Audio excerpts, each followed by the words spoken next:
আজ টাটা হসপিটালে 25শে জুন 2026 আসা হলো। এই ব্লাড লাইন চলছে।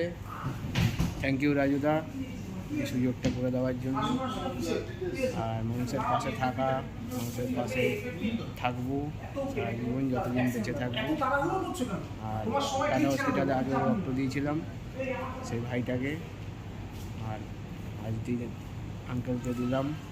তাড়াতাড়ি সুস্থ হোক, ভালো হোক এই কামনা রাখছি।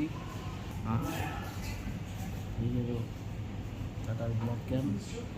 আর সবার কাছে একটা রিকোয়েস্ট, প্রত্যেক বছর কম বেশি রক্ত দিও। আর আমার ভারতবাসীর সকল মানুষের কাছে আমি এটাই চাইবো যে প্রত্যেক মানুষের পাশে এইভাবে রক্তদান করে থেকো, সে যেইখানেই তারা থাকো না কেন। ঠিক আছে।